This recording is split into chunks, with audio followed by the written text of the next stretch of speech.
ನಾವು ಬೆಳೆದು ಬಂದ ಪರಿಸರ ಈ ಜಾನಪದ ಸಂಸ್ಕೃತಿ ಮತ್ತು ಸಾಹಿತ್ಯ ಎರಡನ್ನೂ ಒಳಗೊಂಡಿದ್ದು ಇರೋದರಿಂದ ಬಾಲ್ಯದಿಂದಲೇ ಅದನ್ನು ಕೇಳ್ತಾ ಕೇಳ್ತಾ ಬೆಳೆದವರು. ಹಂತಿಯ ಕಟ್ಟುತ್ತಲೇ ಹಂತವು ನೆನೀಬೇಕು, ಕಾಂತ್ಯುಳ್ಪಿತನಾದ ಬಸವಣ್ಣನು, ಕಾಂತ್ಯುಳ್ಪಿತನಾದ ಬಸವಣ್ಣನ ನೆನದರ ತಂಪತ್ತಿನಂತಿ ನುರಿದಾವು. ಗಿರಿಮಲ್ಲ ಅಂತ ಒಬ್ಬ ನಮ್ಮೂರಿನ ಜಾನಪದ ಕವಿ. ಅವನ ಆಕಾರ ಮತ್ತು ಅವನ ನಡೆ ನುಡಿ ಯಾರ ನೋಡಿದ್ರೂ ಕೂಡ ಆಕರ್ಷಕ ಆಗುವಂಥದ್ದು ಅದು. ಯಾಕಂದರೆ ಅವ ಎಲ್ಲರ ಹಂಗಿರಲಿಲ್ಲ. ಗಿರಿಮಲ್ಲಪ್ಪನ ಕರೀರು ಚಂದ ಹಾಡ್ತಾನ ಅನ್ನೋರು. ಅವ ಬಂದು ಹಾಡೋದನ್ನು ನಾವು ಕೇಳ್ತಿದ್ವಿ. ಅವ ಬರದೇ ಇರುವಂಥ ಹಾಡೇ ಇಲ್ಲ ಅಂತ ನಮಗೆ ಅವಾಗ ಅನ್ನಿಸ್ತಿತ್ತು. ನಾನು ಬಹುಶಃ ಬರೆದಂಥ ಮೊದಲನೇ ಹಾಡುಗಬ್ಬ ಆ ಗಿರಿಮಲ್ನಿಂದ ನನಗೆ ಪ್ರೇರಣೆಯಾಗಿ ಬಂದಂಥದ್ದು.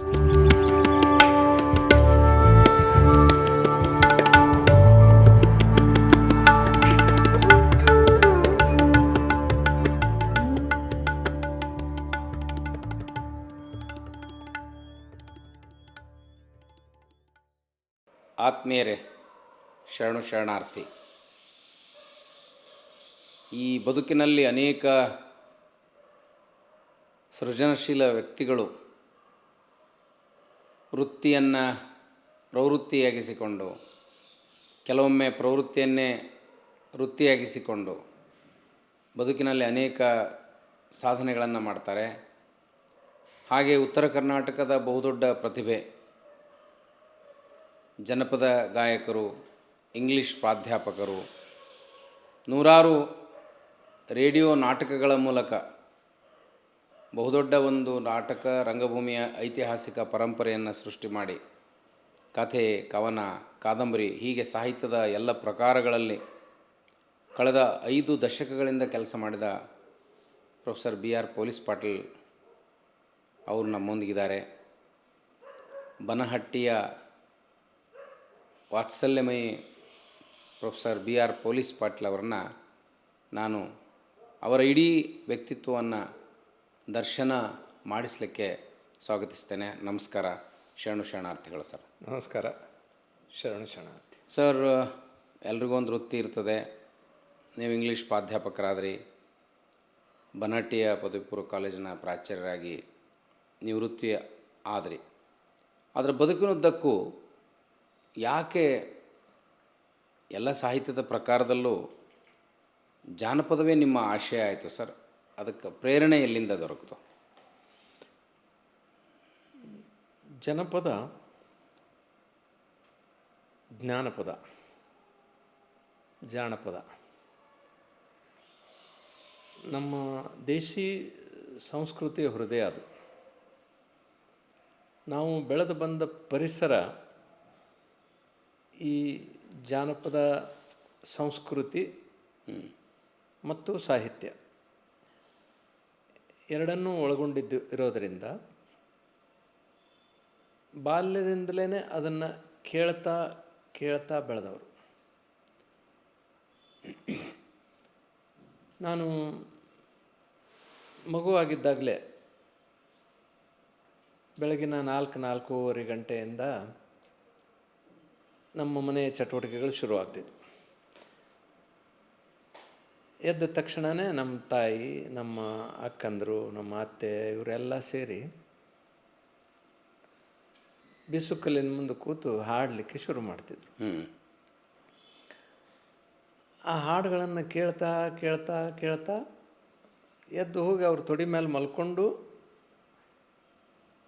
ಶರಣರ ನೆನೆದರ ಸರಗಿಯ ಇಟ್ಟಂಗೆ ಅರಳು ಮಲ್ಲಿಗೆ ಮುಡದ ಹಂಗೆ ಎಲೆ ಮನವೇ ಶರಣರ ನೆನೆಯೋ ಸರ್ವತ್ತ ಅಂತ ಇವರು ಹಾಡೋದನ್ನು ಕೇಳ್ತಿದ್ದೆ ನಾನು. ನನಗೆ ತಿಳುವಳಿಕೆ ಬಂದ ಮೇಲೆ ಇವರು ಶರಣರ ನೆನೆದರ ಅಂತಾರಲ್ಲ, ಯಾರಿರ್ಬೋದು ಈ ಶರಣರು, ಏನು ಅನ್ನುವಂಥ ಕುತೂಹಲ. ಸೊ ಒಂದು ದಿವಸ ನಮ್ಮ ತಾಯಿಯನ್ನು ಕೇಳಿದೆ ನಾನು, ಇವ ಈ ಶರಣರು ಅಂತಿರಲ್ಲ, ಯಾರಿವರು, ಹ್ಞೂ ಎಲ್ಲಿರ್ತಾರ ಅಂತ ಕೇಳಿದಾಗ ನಿರಕ್ಷರಿ ನಮ್ಮ ತಾಯಿ. ಹ್ಞೂ ನೀವು ಭಾಳ ಅವರಿಗೆ ಅಕಾಡೆಮಿಕ್ ಪ್ರಶ್ನೆ ಕೇಳಿಬಿಟ್ರಿ ಸರ್. ಹ್ಞೂ, ಹ್ಞೂ ಅವರು ಎಷ್ಟು ಸರಳವಾಗಿ ಅದನ್ನು ಆಗಿಂದಾಗಲೇ ಒಂದು ಹಾಡು ಕಟ್ಟಿ ನನಗೆ ಅದಕ್ಕೆ ಉತ್ತರ ಕೊಟ್ಟರು. ಹ್ಞೂ ಎಲ್ಲ್ಯಾರ ಶರಣರ ಇಲ್ಲೇ ಕಾಣಿಸುತ್ತಾರ, ಎಲ್ಲ್ಯಾರ ಶರಣರ ಇಲ್ಲೇ ಕಾಣಿಸುತ್ತಾರ, ಮಲ್ಲಿಗೂವಿನಾಗ ಅಡಗ್ಯಾರ ತಮ್ಮ ಇಲ್ಲೇ ಕಾಣಿಸುತ್ತಾರ. ಆ ಹಾಡು ನನ್ನ ಮನಸ್ಸಿನ ಮೇಲೆ ಎಷ್ಟು ಪ್ರಭಾವ ಬೀರ್ತು ಅಂದ್ರೆ, ಮಲ್ಲಿಗೆ ಹೂವಿನಾಗ ಅಡಗ್ಯಾರ. ಶರಣರು ಮಲ್ಲಿಗೆ ಹೂವಿನಾಗ ಹೆಂಗೆ ಅಡಗ್ತಾರ? ಆವಾಗಿನ ಕಾಲಕ್ಕೆ ನನಗೆ ಈ ಮಲ್ಲಿಗೆ ಹೂವು ಅನ್ನೋದು ಕೇವಲ ಒಂದು ಸೌಂದರ್ಯ ಮತ್ತು ಸುವಾಸನೆಯ ಸಂಕೇತ. ಸೊ ಅಂದರೆ ಅವ್ರು ಮಲ್ಲಿಗೆ ಹೂವಿನಾಗ ಅಡಗ್ಯಾರ ಅಂದ್ರೆ ನಾನು ಎಲ್ಲಿ ಹೋಗಿ ಹುಡುಕ್ಬೇಕು ಅವರನ್ನು ಅಂತ ಆ ಕುತೂಹಲ ಇದ್ದದ್ದು. ಬರ್ತಾ ಬರ್ತಾ ಬರ್ತಾ ಬರ್ತಾ ನನಗೆ ಈ ಜನಪದ ಈ ಹಾಡುಗಳು, ಬೀಸುಕಲ್ಲಿನ ಹಾಡುಗಳು, ಹಂತಿ ಹಾಡುಗಳು, ನಮ್ಮದು 100 ಎಕರೆ ಹೊಲಗಳು, 16 ಎತ್ತಿನ ಕಣ ಮಾಡಿ ಜೋಳದ ರಾಶಿ ಮಾಡೋರು. ಅವಾಗ ಸಣ್ಣ ಹುಡುಗರಾಗಿದ್ದಾಗಲೇ 16 ಎತ್ತಿನ ಕಣ ಅಂದರೆ 3 ತಳಕಿನ ಕಣ. ಅದು 16 3 48 ಎತ್ತುಗಳು ಬೇಕು ಹಂತಿಗೆ. ನಮ್ಮದು 6 ಎತ್ತಿನ ಒಕ್ಕಲ್ತನ. ಇನ್ನು ಉಳಿದ ಎತ್ತುಗಳನ್ನು ಏನು ಮಾಡೋದು ಅಂದರೆ ಅವ್ರ ಹೊಲಕ್ಕೆ ಹೋಗಿ ಇವ್ರ ಹೊಲಕ್ಕೆ ಹೋಗಿ ಅಥವಾ ಅವ್ರ ಮನೆಗೆ ಹೋಗಿ, ಇವತ್ತು ನಮ್ಮದು ಹಂತಿ ಅದ, ನಮಗೆ ಇಷ್ಟು ಎತ್ತು ಬೇಕಾಗ್ತಾವ, ನಿಮ್ಮ ಎತ್ತು ಕೊಡ್ರಿ ಅಂಥೇಳಿ ಅವನ್ನ ರಾತ್ರಿ ಎಲ್ಲ ಹೊಡ್ಕೊಂಡು ಬಂದು ಕಟ್ಟಿ, ಹಂಗೆ ನಮ್ಮ ಆಳ್ಮಕ್ಕಳು ಅದನ್ನೆಲ್ಲ ಮಾಡ್ತಿದ್ರು. ನಮಗೊಂದು ಕುತೂಹಲ, ನಾವು ಹೋಗೋದು ಅವ್ರ ಜೊತೆಗೆ. ಹೋಗಿ ಆ ಜೋಳದ ಕೊಯ್ಲಿ ಇರ್ತಿದ್ವಲ್ಲ, ಆ ಕೊಯ್ಲಿ ತುಳ್ಕೊಂಡು ಇದನ್ನೆಲ್ಲ ಮಾಡಿ ಎತ್ತು ಹೊಡ್ಕೊಂಡು ಬಂದು ಅದು ಏನು ಸಂಭ್ರಮ ಪಡ್ತಿದ್ವಿ. ಹಾಗಾಗಿ ಅದು ಆ ಒಂದು ಪರಿಸರದಲ್ಲಿ ಬೆಳೆದಿದ್ದರಿಂದ ಹಂತಿ ಕಟ್ಟೋಕ್ಕಿಂತ ಮುಂಚೆ ಸುಂಕು ಬುತ್ತಿ ಅಂತ ಮಾಡ್ತಿರ್ತಾರೆ. ಬೂದಗ ಅಂತ ಒಂದು ಫಲವತ್ತತೆ ದೇವತೆ. ಅದು ಹೆಂಗೆ ಗ್ರೀಕರಲ್ಲಿ ಡಯನಿಸಸ್ ಅಂಥೇಳಿ ಬರ್ತಿತ್ತಲ್ಲ, ಹಂಗೆ ನಮ್ಮ ರೈತರಿಗೆ ಬೂದಗ ಅನ್ನೋದು ಫಲವತ್ತತೆಯ ಒಂದು ದೇವತೆ. ಆ ಬೂದಗನನ್ನು ಒಂದು ಇದನ್ನು ಮಾಡಿ, ಒಂದು ಅಲ್ಲೇ ಕಣಕಿ ಇದ್ದದನ್ನು ತೊಗೊಂಡು ಒಂದು ಗುಡಿಸಲ ಮಾಡಿ ಅಲ್ಲಿ ಬೂದಗ ಇಟ್ಟು ಈ ಎಡಿ ಮಾಡಿ ಅದನ್ನ ಅಲ್ಲಿಟ್ಟು, ಬೂದಗನಿಗೆ ಮೊದಲು ಎಡಿ ಮಾಡಿದ ಮೇಲೇ ಉಳಿದವರೆಲ್ಲ ಊಟ ಮಾಡಿ ಹಂತಿ ಕಟ್ಟೋದು.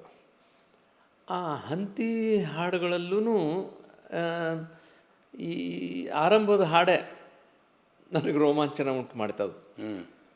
ಹಂತಿಯ ಕಟ್ಟುತ್ತಲೇ ಹಂತವು ನೆನೀಬೇಕು, ಕಾಂತ್ಯುಳ್ಪಿತನಾದ ಬಸವಣ್ಣನು, ಕಾಂತ್ಯುಳ್ಪಿತನಾದ ಬಸವಣ್ಣನ ನೆನದರ ತಂಪತ್ತಿನಂತಿ ನುರಿದಾವು. ಇದನ್ನು ಕೇಳಿದಾಗ ಏನು ಹಾಡಪ್ಪ ಇವೆಲ್ಲ, ಇನ್ನೂ ಕೇಳಬೇಕು ಇನ್ನೂ ಕೇಳಬೇಕು, ಇನ್ನೂ ಬೆಳ ತನಕ ಹಾಡೋರು. ನಮ್ಮೂರಿನ ಅಷ್ಟೇ ಅಲ್ಲ, ನೆರೆಹಳ್ಳಿಯವರು ಸಹಿತ ಈ ಹಂತಿ ಹಾಡುಗಳನ್ನು ಹಾಡುವವರು ನಮ್ಮ ಕಣಕ್ಕೆ ಬರ್ತಿದ್ರು. ಅವರು ಆ ಬೆಳತನಕ ಆ ಹಾಡುಗಳನ್ನು ನಾವು ಕೇಳ್ಕೊತ ಬೆಳೆದ್ವಿ. ಹೀಗಾಗಿ ಈ ಜನಪದದ ಬಗ್ಗೆ ಒಂದು ಏನು ಕುತೂಹಲ ಹುಟ್ಟಿತಲ್ಲ, ಈ ಕುತೂಹಲದಿಂದಾಗಿ ನನಗೆ ಗೊತ್ತಿಲ್ಲದ ಹಾಗೇ ಒಳಗೆ ಈ ನಾನು ಇದನ್ನು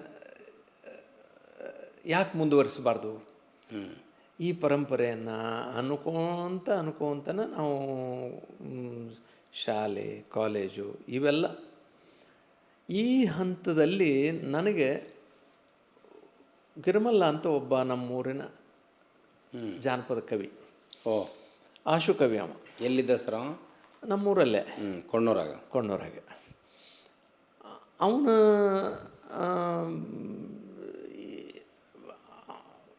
ಆಕಾರ ಮತ್ತು ಅವನ ನಡೆ ನುಡಿ ಯಾರನ್ನು ನೋಡಿದ್ರೂ ಕೂಡ ಆಕರ್ಷಕ ಆಗುವಂಥದ್ದು ಅದು. ಯಾಕಂದರೆ ಅವ ಎಲ್ಲರ ಹಂಗಿರಲಿಲ್ಲ. ಬರೀ ಮೈ, ಗಂಡುಗಚ್ಚೆ ಹಾಕಿದ್ದು ಒಂದು ದೋತ್ರ ಉಟ್ಕೊಂಡಿರ್ತಿದ್ದ.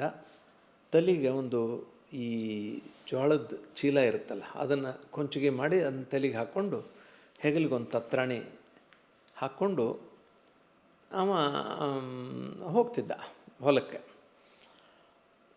ಮತ್ತು ನಮ್ಮ ಊರೊಳಗಿನ ಯಾವುದೇ ಸಂದರ್ಭ ಇರಲಿ, ಅದು ಮದುವೆ ಇರಲಿ, ಶೋಭನ ಕಾರ್ಯ ಇರಲಿ, ಅಥವಾ ಹೋಳಿ ಹುಣ್ಣಿಮೆ ಸಂದರ್ಭ ಇರಲಿ, ಸೀಗೆ ಹುಣ್ಣಿಮೆ ಸಂದರ್ಭ ಇರಲಿ, ಗೌರಿ ಹುಣ್ಣಿಮೆ ಸಂದರ್ಭ ಯಾವುದೇ ಇದ್ರೂ ಗಿರ್ಮಲಪ್ಪನ ಕರೀರು, ಚಂದ ಹಾಡ್ತಾನ ಅನ್ನೋರು. ಅವ ಬಂದು ಹಾಡೋದನ್ನು ನಾವು ಕೇಳ್ತಿದ್ವಿ. ಅವಾಗ ಬರದೇ ಇರುವಂಥ ಹಾಡೇ ಇಲ್ಲ ಅಂತ ನಮಗೆ ಅವಾಗ ಅನ್ನಿಸ್ತಿತ್ತು. ಹಂಗೆ ನಮ್ಮೂರಾಗ ದೊಡ್ಡಾಟ, ಸಣ್ಣಾಟ, ಪಾರಿಜಾತ ಇವೆಲ್ಲ ಪ್ರದರ್ಶನ ಆಗಬೇಕಾಯ್ತು ಅಂತಂದ್ರೆ ಅವ ಗಿರ್ಮಲಪ್ಪನೇ ನಿರ್ದೇಶಕ ಅದಕ್ಕೆಲ್ಲ.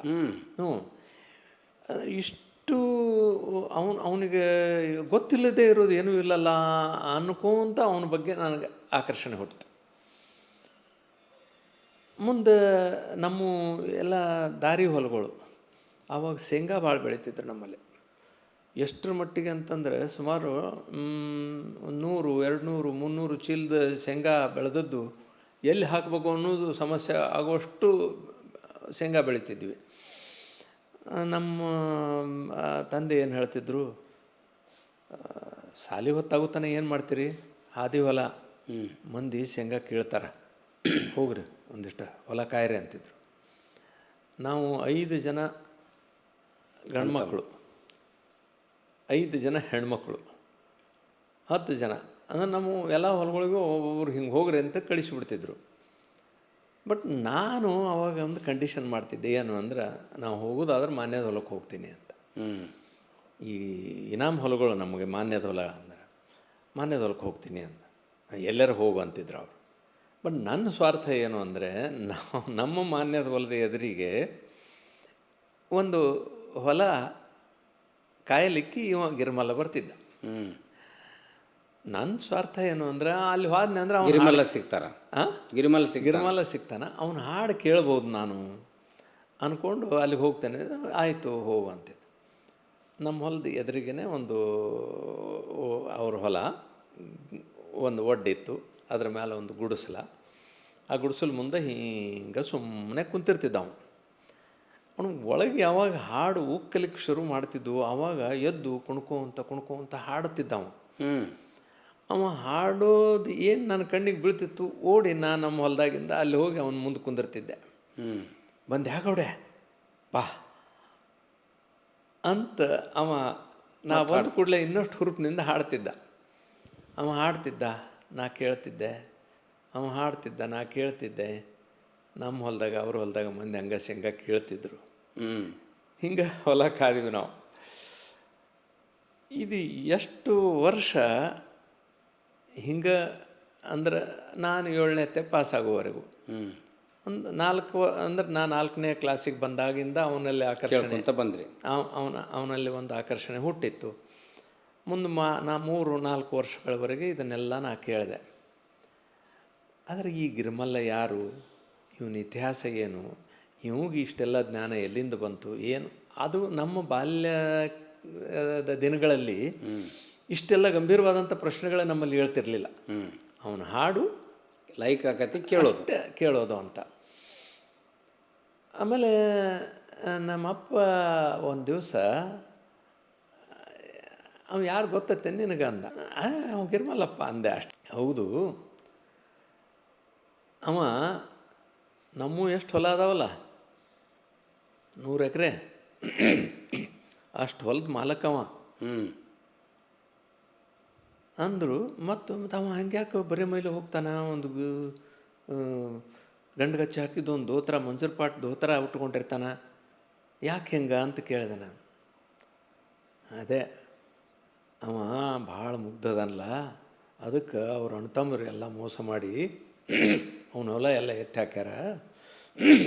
ಅಷ್ಟೂ ಹೊಲ ಅವ್ರ ಅಣ್ತಮ್ಮರಿಗೆ ಅವ ಹೆಬ್ಬಟ್ಟು ಒತ್ತಿ ಕಳ್ಕೊಂಡ. ಈಗ ಅದ ಹೊಲಕ್ಕೆ ಕೂಲಿ ಆಳಾಗಿ ಕಾಯಕ್ಕೆ ಹೋಗ್ತಾನವ ಅಂತ. ನನಗೆ ಎಷ್ಟು ಸಂಕಟ ಆಯ್ತು ಅಂದ್ರೆ, ಹಿಂಗ್ಯಾಕಿದು ಈ ಜಗತ್ತು ಎಂಥ ವಿಚಿತ್ರದಲ್ಲ ಅಂತಂದು. ಅಂದ್ರೆ ನಾನು ಅಷ್ಟೊತ್ತಿಗೆ 7ನೇ ಕ್ಲಾಸಿಗೆ ಬಂದಿದ್ದೆ ಅನ್ನೋದರಿಂದ ಒಂದಿಷ್ಟು ಇದ್ರ ಬಗ್ಗೆ ಗೊತ್ತಾಯ್ತು. ಮತ್ತು ಇವನ ಬಗ್ಗೆ ಇನ್ನಷ್ಟು ತಿಳ್ಕೊಬೇಕು ಅಂತ.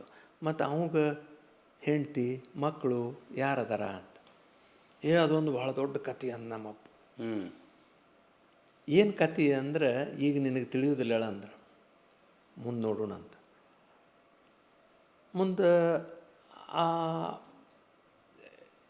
ನಾನು 8ನೇ ಕ್ಲಾಸಿಗೆ ಸಿದ್ದೇಶ್ವರ ಹೈಸ್ಕೂಲ್ ಬಿಜಾಪುರ, ಅಲ್ಲಿಗೆ ನನ್ನ ಹೆಸರು ಹಚ್ಚಿದ್ರು. ಅಲ್ಲಿಗೆ ಹೋದೆ. ಯಾವಾಗಾರ ಒಮ್ಮೊಮ್ಮೆ ಬರ್ತಿದ್ದೆ. ಬಂದ ತಕ್ಷಣ ಮತ್ತೆ ಹೋಗೋದೆಲ್ಲಿ ಗಿರ್ಮಲ್. ಮತ್ತೇನರ ಹೊಸ ಹಾಡ ಕಟ್ಟಿಯನು ಗಿರ್ಮಲ್ಲ ಅಂತಿದ್ದೆ ನಾನು.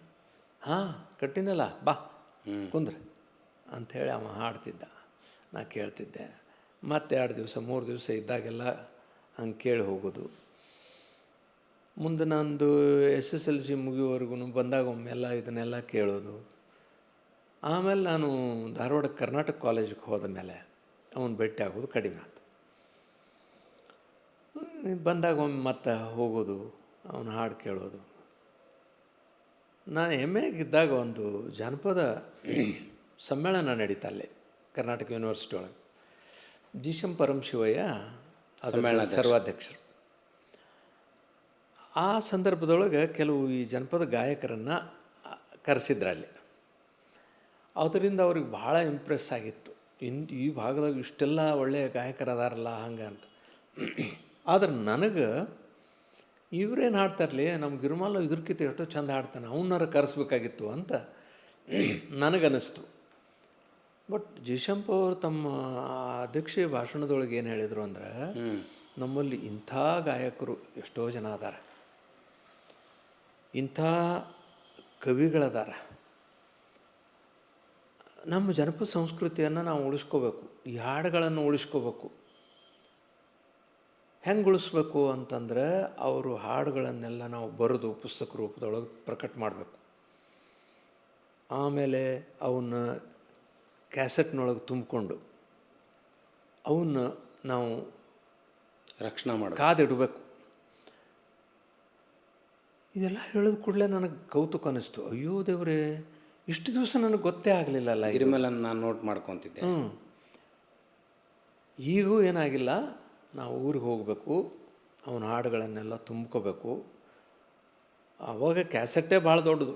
ಹೌದು, ರೆಕಾರ್ಡಿಂಗ್ ಕ್ಯಾಸೆಟ್ ಅಂದರೆ ರೆಕಾರ್ಡರ್ ಆವಾಗ ತುಂಬ ಅಪರೂಪಕ್ಕೆ ಸಿಗೋದು. ಬಸವರಾಜ್ ಮಲ್ಶೆಟ್ಟಿ ನಾನು ರೂಮ್ಮೇಟ್ಸು ಕರ್ನಾಟಕ ಕಾಲೇಜ್ನಾಗಿದ್ದಾಗ ಮತ್ತು MA ಮಾಡುವಾಗ. ಅವ ಗೋವಾದಿಂದ ಒಂದು ಟೇಪ್ ರೆಕಾರ್ಡರ್ ತರಿಸಿದ್ದ. ಕಾಡಿಬೇಡಿ ಅವನ ಕಡೆಯಿಂದ. ಅವನು ಹೊಸದು ಅದೇ ಬಂದದ್ದು. ನಾವು ಕೊಡೋಂಗಿಲ್ಲ ಅಂದ ಅವ. ಏನಾರು ಮಾಡಿ ಮಾರಾಯ, ನಾವು ಊರಿಗೆ ಹೋಗಿ ಬರ್ತೀನಿ, ಒಂದಿಷ್ಟು ಹಿಂಗೆಲ್ಲ ನಮ್ಮ ಊರಾಗ ಒಬ್ಬ ಕವಿ ಅದಾನ, ಅವನ ಹಾಡುಗಳು ತುಂಬ್ಕೊಂಬರ್ತೀನಿ ಹೇಳಿ ಕಾಡಿಬೇಡಿ ಇಸ್ಕೊಂಡು ಒಂದಿಷ್ಟು ಖಾಲಿ ಕ್ಯಾಸೆಟ್ ತೊಗೊಂಡು ನನಗೆ ನಿಂದಿರ್ಲಿಕ್ಕೆ ಆಗಲಿಲ್ಲ. ಒಂದು 2 ದಿವಸದೊಳಗೆ ಊರಿಗೆ ಓಡಿ ಬಂದುಬಿಟ್ಟೆ. ಬಂದು ಮನೆಯೊಳಗೆ ಏನು ಸೂಟ್ಕೇಸ್ ಇಟ್ಟಿದ್ದನ ಮನೆಯೊಳಗೆ ಓಡಿ ಹೊಂಟೆ.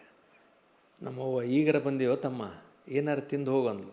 ಬ್ಯಾಡ ತಡಿಬೆ, ನಾನು ಹೋಗಿ ಬರ್ತೀನಿ ಅಂಥೇಳಿ ಓಡಿ ಬಂದೆ. ಗುಡಿಸಲ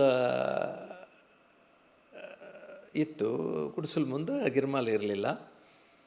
ಒಂದು ತಲೆ ಮಠ ಬೆಳೆ ಇತ್ತು, ಜೋಳದ ಬೆಳೆ. ಒಳಗೆ ಹೋಗಿ ಅವನ್ನ ಹುಡುಕಾಡಿ ಬಂದೆ, ಅಲ್ಲಿಯೂ ಕಾಣಲಿಲ್ಲ. ತಿರುಗಿ ನಮ್ಮ ಹೊಲ್ದಾಗ ಬಂದೆ. ನಮ್ಮ ಹೊಲ್ದಾಗ ನಮ್ಮ ಆಳು ಮಗ ಇದ್ದ, ದುರ್ಗಪ್ಪ ಅಂತ. ದುರ್ಗಪ್ಪ ಅಂದೆ ನಾನು. ಯಾಕ್ರಿ ಅಪ್ಪ ಹಿಂಗ್ಯಾಕೆ ದೂರ ಮಾಡ್ತೀರಿ ಅಂದ. ಯಾಕೋ ಏನು ಮಾಡಿದೆ ಅಂದೆ. ಕಮ್ಮಗ ದುರ್ಗೆ ಅನ್ರಲ್ಲ, ದುರ್ಗಪ್ಪ ಅಂತೀರಿ ಅಂದ. ಆಯ್ತಪ್ಪ ದುರ್ಗೆ, ಮತ್ತು ಗಿರ್ಮಲಪ್ಪ ಎಲ್ಲಿ ಅಂದೆ. ಗಿರ್ಮಲಪ್ಪನವ್ರು ಹೋದ್ರಲ್ರಿ ಅಪ್ಪ. ಒಡ್ಡಿನ ಮೇಲೆ ಕುತ್ಕೊಂಡು ಗುಳೋ ಅಂತ ಹತ್ತುಬಿಟ್ಟೆ ನಾನು. ಏನು ಕಳ್ಕೊಂಡು ಯಪ್ಪ ಅಂತಂದು. ಆ ಟೈಮ್ನಾಗ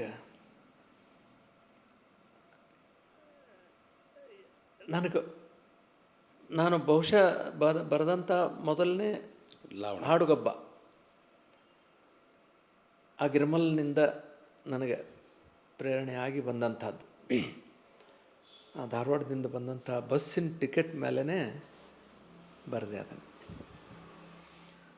ಖುಷಿಯಿಂದ ಕುಣಕೊಂತ ಹಾಡ್ಯಾನ ಗಿರ್ಮಲ್ಲ, ಊರೆಲ್ಲ ಅಂತ ತಿಹುಚಮಲ್ಲ, ಊರೆಲ್ಲ ಅಂತ ತಿಹುಚಮಲ್ಲ, ಅವನ ಹಾಡ ತಿಳ್ದಾವ ತಿಂದಾನ ಸೆಮಿ ಬೆಲ್ಲ. ಓದಿಲ್ಲ ಬರದಿಲ್ಲ ತಿದ್ದಿಲ್ಲ ತೀಡಿಲ್ಲ, ಮಾಡಿದ ಪದಗೋಳ ಎಣಿಸಿಲ್ಲ, ಮಾಡಿದ ಪದಗೋಳ ಎಣಿಸಿಲ್ಲ, ಅವನ ಹಾಡ ಒಕ್ಕಿ ಕಣಜಾವ ತುಂಬಿಲ್ಲ. ಕಾಲುಂಗುರಿಂದಿಡಿದು ಕೈಲಾಸದ ಅಧಿಪತಿ, ಕಾಲುಂಗುರಿಂದಿಡಿದು ಕೈಲಾಸದ ಅಧಿಪತಿ, ಪರಶಿವನ ಮಡದಿ ಸಿರಿಗೌರಿ, ಪರಶಿವನ ಮಡದಿ ಸಿರಿಗೌರಿ, ಮುಡಿಯಾನ ದಂಡಿ ಮ್ಯಾಲಾಡ ಕಟ್ಯಾನ. ಹಾಡಂದ್ರು ಹಾಡ್ಯಾನ ಬ್ಯಾಡಂದ್ರು ಹಾಡ್ಯಾನ, ಮನಸ್ಸಿನ ಜಡ್ಡ ಕಳದಾನ, ಮನಸ್ಸಿನ ಜಡ್ಡ ಕಳದಾನ ಗಿರ್ಮಲ್ಲ, ಭವರೋಗ ವೈದ್ಯ ತಾನಾಗ್ಯಾನ. ಬೆಳಕಿನ ದೊರಿಗಿಂತ ಮೊದಲ ತಾನೆದ್ದಾನ, ಇಂಪಾಗಿ ಪದಗೋಳ ಹಾಡ್ಯಾನ, ಇಂಪಾಗಿ ಪದಗೋಳ ಹಾಡ್ಯಾನ. ಚುಕ್ಕೋಳು ಹಾಡ ಕೇಳು ತಾಲ ಮರತಾವ, ಖುಷಿಯಿಂದ ಕುಣಕೊಂತ ಹಾಡ್ಯಾನ ಗಿರ್ಮಲ್ಲ, ಊರೆಲ್ಲ ಅಂತ ತಿಹುಚಮಲ್ಲ, ಊರೆಲ್ಲ ಅಂತ ತಿಹುಚಮಲ್ಲ, ಅವನ ಹಾಡ ತಿಳ್ದಾವ ತಿಂದಾನ ಸೆಮಿ ಬೆಲ್ಲ, ತಿಳ್ದಾವ ತಿಂದಾನ ಸೆಮಿ ಬೆಲ್ಲ. ಈ ಹಾಡು ನನ್ನನ್ನು ಬೇರೆ ಲೋಕಕ್ಕೆ ಕರ್ಕೊಂಡು ಹೋಯಿತು. ಸೊ ಇವ ಹೋದ, ಇವನ ಹಾಡು ನಾ ಕೇಳಿದೆ, ನೆನಪಿಲ್ಲ, ಅವನು ಬರೆದಿಟ್ಕೊಳ್ಳಿಲ್ಲ, ಕ್ಯಾಸೆಟ್ನಲ್ಲೂ ತುಂಬಿಕೊಳ್ಳಿಲ್ಲ. ಇವ ಒಬ್ಬ ಕೇವಲ ಗಾಯಕ ಅಲ್ಲ, ಇವೊಬ್ಬ ಕೇವಲ ಕವಿ ಅಲ್ಲ, ಒಂದು ಪರಂಪರೆ. ಈ ಪರಂಪರೆಯನ್ನು ನಾನು ಉಳಿಸ್ಕೋಬೇಕು. ಇದರ ಸಂದರ್ಭದೊಳಗೆ ನಾನು the rime of the ancient mariner, ಕೋಲ್ರಿಜ್ನ ಆ ಕವಿತೆ ಎಮ್ಮೆ ನಮ್ಮ ಪಠ್ಯ ಇತ್ತು, ಓದ್ತಾ ಇದ್ದೆ. ಅದರೊಳಗೆ ಅವ ಮಾರಿನರ್ ತಾನು ಮದುವೆಗೆ ಹೋದಂಥ ಸಂದರ್ಭದೊಳಗೆ ಹಿಂದೆ ತಾನು ಒಂದು ಜಲ ಪರ್ಯಟನೆ ಮಾಡುವ ಸಂದರ್ಭದಲ್ಲಿ, ಹಡಗಿನಲ್ಲಿ ಪ್ರಯಾಣ ಮಾಡುವಂಥ ಸಂದರ್ಭದಲ್ಲಿ ಅಲ್ಬೆಟ್ರಾಸ್ ಅನ್ನುವಂಥ ಒಂದು ಹಕ್ಕಿಯನ್ನು ಆತ ಕೊಂದದ್ದಕ್ಕಾಗಿ ಆ್ಯಸ್ ಅ ಮಾರ್ಕ್ ಆಫ್ ಪೆನನ್ಸ್ ಅವ ಪಶ್ಚಾತ್ತಾಪ ಪಟ್ಟಾಗ ಅದು ಆ ಹಿಮದ ರೂಪ ತಾಳಿದಂಥ ಸಮುದ್ರದ ಆ ಹಿಮ ಎಲ್ಲ ಕರಗಿ ಮತ್ತೆ ಇದು ಚಲಿಸಲಿಕ್ಕೆ ಶುರು ಮಾಡಿತು ಅನ್ನೋದನ್ನು ಓದಿದ್ದೆ ನಾನು. ಅಂಥ ಸಂದರ್ಭದೊಳಗೆ ನನಗದು ನೆನಪಾಯಿತು. Water water everywhere and all the boats did shrink, water water everywhere nor any drop to drink ಅಂದ್ರೆ ಆ ಹಿಮ ಅವನ ಹಡಗೂ ಚಲಿಸಲಿಲ್ಲ, ಅವನಿಗೆ ಕುಡಿಬೇಕಂದ್ರೆ ನೀರೂ ಇರಲಿಲ್ಲ. ಅಂಥ ಸಂದರ್ಭದೊಳಗೆ ಅವ ದೇವರೇ ನನ್ನನ್ನು ಕ್ಷಮಿಸು ಅಂತ ಪಶ್ಚಾತ್ತಾಪಪಟ್ಟಾಗ, ಅಂದರೆ ನೀ ಏನೇ ಪಾಪ ಮಾಡಿದರೂ ಕೂಡ ಪಶ್ಚಾತ್ತಾಪಪಟ್ರೆ ಅದು ಕ್ರಿಶ್ಚಿಯನ್ ಫಿಲಾಸಫಿ. ಅದು ನೀನು ಪಶ್ಚಾತ್ತಾಪಪಟ್ಟಿ ಅಂದರೆ ನಿನ್ನ ಪಾಪ ಪರಿಹಾರ ಆಗ್ತದೆ, ಅದಕ್ಕೊಂದು ಏನೋ ಒಂದು ಕೊನೆ ಅಂತ್ಯ ಆಗ್ತದ ಅನ್ನುವಂಥ ಮಾತು ಇತ್ತಲ್ಲ. ಹಾಗಾಗಿ ಅವ ಮುಂದೆ ಏನು ಮಾಡಿದ ಅಂದರೆ, ತಾನು ಆಲ್ಬರ್ಟ್ರಾಸನ್ನು ಕೊಂದದ್ದ ಆ ಕಥೆಯನ್ನು ಎಲ್ಲೆಲ್ಲಿ ಹೋಗ್ತಾನೆ ಅಲ್ಲೆಲ್ಲ ಹೇಳ್ತಿದ್ದ. ಆ ರೀತಿಯಲ್ಲಿ ನಾನು ಗಿರ್ಮಲ್ನನ್ನು ಕಳ್ಕೊಂಡದ್ರ ಬಗ್ಗೆ ಹಳವಂಡ ಇತ್ತಲ್ಲ, ಹಳವಂಡ ಆ ಕಥೆಯನ್ನು ನಾನು ಹೇಳ್ಕೊತ ಹೋದೆ. ಆವತ್ತು ನಾನು ಊಟ ಮಾಡಲಿಲ್ಲ. ನಮ್ಮ ತಾಯಿ, ನಮ್ಮ ತಂದೆ, ನಮ್ಮ ಅಕ್ಕಂದರು ಎಲ್ಲರೂ ಎಷ್ಟೇ ಒತ್ತಾಯ ಮಾಡಿದರೂ ನನಗೆ ಊಟ ಮಾಡಬೇಕು ಅನ್ನಿಸ್ಲಿಲ್ಲ. ಆವಾಗ ಇಷ್ಟಕ್ಕೆ ನೀ ಹಿಂಗಂತೀಯಲ್ಲೋ, ಗಿರ್ಮಲ್ಲಂದು ಇನ್ನೋದು ಭಾಳ ದೊಡ್ಡ ಕಥೆ ಅದ ಅಂದ. ಏನು ಅಂದೆ. ಅವಾಗ ಮದುವೆ ಆಗಿತ್ತು. ಅವ್ರ ದೊಡ್ಡಪ್ಪನ ಮಗ, ಅವ್ರ ಅಣ್ಣ, ಇವ ಯಥಾರ್ಥ ಮನುಷ್ಯ, ಇವ್ಗೆ ಯಾರು ಹೆಣ್ಣು ಕೊಡ್ತಾರ ಅಂತ ತಿಳ್ಕೊಂಡು ಆ ಹೆಣ್ಣು ನೋಡೋಕೆ ಕರ್ಕೊಂಡು ಹೋದಾಗ ಇವನ್ನ ತನ್ನ ಹಿಂದೆ ಕುಂಡ್ರಿಸ್ಕೊಂಡು, ಗೌಡ್ರ ಯಾರಿಗೆ ಹೆಣ್ಣು ಅಂತ ಕೇಳಿದ ಕೂಡಲೇ ನಾನು ಹಿಂದ್ಲವ್ಗ ಅಂತ ಹೇಳ್ತಿದ್ದ. ಅಂದರೆ ನಾನು ಹಿಂದ್ಲವ್ಗ ಅಂದರೆ ಅವ್ರೇನು ತಿಳ್ಕೊಂಡ್ರು, ಇವ್ರು ತಮ್ಮಗ ಅಂತ ತಿಳ್ಕೊಂಡ್ರು. ಹೌದು, ಅವ ತಮ್ಮ ಅಂದ್ರೆ ಖಾಸ ತಮ್ಮ ಅಲ್ಲ, ದೊಡ್ಡಪ್ಪನ ಮಗ ಅಂದ್ರೆ ಅವ್ರ ಚಿಕ್ಕಪ್ಪನ ಮಗ. ಇವನು ಹಿಂದೆ ಕುಂಡ್ರಿಸ್ಕೊಂಡಿದ್ದ, ನಾನು ಹಿಂದ್ಲವ್ಗ ಅಂತ. ಇವನು ತೋರಿಸ್ಲಾರ್ದ ಇವರು ಅಂದ್ರೆ ಇಷ್ಟೆಲ್ಲ ದೊಡ್ಡ ಮನೆತನ ಅದ ಅಂಥೇಳಿ ಅವರು ಹೆಣ್ಣು ಕೊಟ್ಟರು. ಮುಂದೆ ಆ ಹೆಣ್ಮಗಳನ್ನು ಕರ್ಕೊಂಬರ್ಬೇಕಲ್ಲ, ಹೊಸಮಾಲ್ಗಿತ್ತಿನ ಕರ್ಕೊಂಬರಕ್ಕೆ ಗಾಡಿ ಕೊಟ್ಟು ಕಳಿಸಿದ್ರು. ಮುಂದೆ ಬರೋದ್ರೊಳಗೆ ರಾತ್ರಿ ಆಗಿತ್ತು. ಅದಕ್ಕೆ ಅವ ಏನು ಮಾಡ್ದ ಅಂದ್ರೆ, ಇವ್ರ ತೋಟದಾಗನ ಆ ಗಾಡಿ ಕೊಳ್ಳ ಹರಿಸಿ ಅವತ್ತು ರಾತ್ರಿ ಆಕಿನ್ನ ತಾನ ಭೋಗಿಸ್ದ. ಮರುದಿನ ಮುಂಜಾನೆ ನೀರು ಮಾಡೋದು ಅಂತಿರ್ತದಲ್ಲ, ಆ ನೀರು ಮಾಡೋ ಸಂದರ್ಭದೊಳಗೆ ಆಕಿ ಬಾಜು ಇವನ್ನ ಕುಂಡ್ರಿಸಿದ್ರು. ಅಂದ್ರೆ ಅವಾಗ ಮೀಸಿರಲಿಲ್ಲ. ರಾತ್ರಿ ಆಕೆಯನ್ನು ಅನುಭವಿಸಿದವಾಗ ಇವಾಗ ಮೀಸಿದ್ದು. ಆಕೆ ಗಾಬರಿಯಾಗಿ ಇವ ಯಾರು ಅಂತ ಕೇಳಿದ್ಲು. ಇವನೇ ನಿನ್ನ ಗಂಡ ಅಂತ. ಮತ್ತು ಅವ ಯಾರು ಅಂದಾಗ ಆಕೆಗೆ ತಡ್ಕೊಳ್ಳಿಕ್ಕಾಗಲಿಲ್ಲ. ಎದ್ದು ಹುಚ್ಚಿ ಹಂಗೆ ಒದರಾಡಿ, ನಿನ್ನ ಮನೆ ಮಸಂಟಿಗಾಗಲಿ, ನನಗೆ ಮೋಸ ಮಾಡಿದೆ ನೀನು ಅಂಥೇಳಿ ಶಾಪ ಆಗ್ತಾ ಅವತ್ತೇ ಬಿಟ್ಟು ಹೋದ್ಲು. ಅಂದರೆ ಅವನ ಮದುವೆ ಆಯಿತು, ಅವನ ಹೆಂಡತಿ ಅವನಿಗೆ ದಕ್ಕಲಿಲ್ಲ. ಬರೀ ಒಂದು ಮುಗ್ಧತೆ ಇರೋದರಿಂದ ಮನುಷ್ಯಾಗೆ ಯಾವ ರೀತಿಯಾದಂಥ ಅನಾಹುತಗಳಾಗ್ತವ ನೋಡು ಅಂತ ನಮ್ಮಪ್ಪ ನನಗೆ ಹೇಳಿದಾಗ ಅವತ್ತೂ ಕೂಡ ನಾನು ಭಾಳ ಸಂಕಟ ಆಯ್ತು ನನಗೆ. ಹತ್ತು ಆ ಗಿರ್ಮಲ್ಲನನ್ನು ನನ್ನ ಒಳಗೆ ಆವತ್ತೇನು ತುಂಬಿಕೊಂಡೆ. ಅಲ್ಲಿಂದ ಅವನು ಆ ಪರಂಪರೆಯನ್ನು ಮುಂದುವರಿಸಬೇಕು ಅನ್ನೋ ಕಾರಣಕ್ಕಾಗಿ ಲಾವಣಿ ತತ್ವಪದಗಳನ್ನು ಬರೆಯೋದು, ಮುಂದಿನ ಪೀಳಿಗೆಗೆ ಇದನ್ನು ಬಿಟ್ಟು ಹೋಗಬೇಕು ಅನ್ನೋ ಕಾರಣಕ್ಕಾಗಿ ಒಂದು ತಂಡ ಕಟ್ಟಿಕೊಂಡು ಅದನ್ನು ಹಾಡ್ತಾ ಬೆಳೆಸ್ಕೊಂಡು ಉಳಿಸ್ಕೊಂಡು ಹೋಗುವಂಥ ಕಾರ್ಯನ ಮಾಡ್ತಾ ಬಂದೆ. ಅದಕ್ಕೆ ಈ ಜನಪದ ಅನ್ನುವಂಥದ್ದು ನಮ್ಮ ರಕ್ತದಲ್ಲಿ